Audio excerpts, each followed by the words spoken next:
halkımıza iyiliği emretmek, kötülükten sakındırmak, bizi biz yapan insani ve İslami değerleri yeniden ihya etmek ve yaşanılır kılmak, toplumsal huzuru ve barışı sağlamak, hak ve hürriyetlerin tanınıp kullanılması zeminini oluşturmak, toplumun temel değerlerini siyasette taşımak ve hakim kılmak, toplumu sistemle değil, sistemi toplumun inanç değerleriyle uyumlu hale getirmek,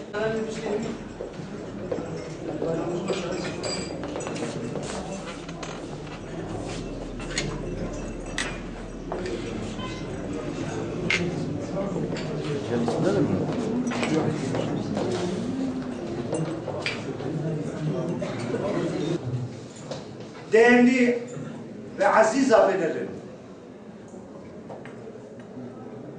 bizim şu asırda meydana çıkmamızın yegane sebebi Yüce Allah'ın Ali İmran suresinde beyan edip bizlere ayet olarak gönderdiği bir cemaati oluşturmak, hakkı batıla galip kılmak, emri marufi yaymaktır. Bizim beşeri sistemlerle olan farkımız budur.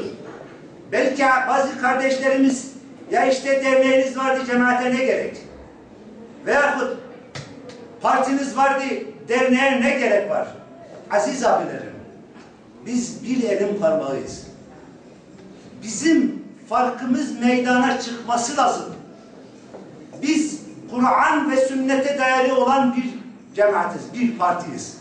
Hz. Muhammed Mustafa sallallahu aleyhi ve selleme, Ebu Bekir Sıddık'tan ve mümin-i Ali Firavun'dan tut, günümüzün İslam davetçilerine kadar hepsine baktığımızda bütün enbiyalar ve bütün İslam davetçileri kendilerini merdiven yapmışlar.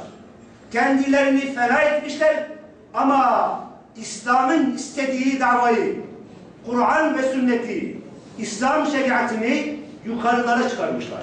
Kur'an ve sünnet adına, İslamiyet adına, İslam kimliğine bürünerek Kur'an ve sünneti, İslam şeriatını kendilerine merdiven edip kendileri yukarı çıkmışlar.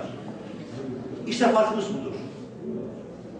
Ümmet bu bilince varıncaya kadar, ümmet-i İslam bu bilince varıncaya kadar, Kur'an ve sünneti e'la-i'liğine çıkarıncaya kadar biz hep merdiveniz, hep fena olacağız, hep bu yolda ölüme hazır olacağız.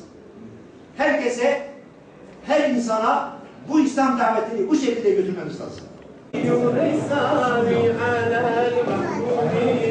Allahümme salli alel mahmudin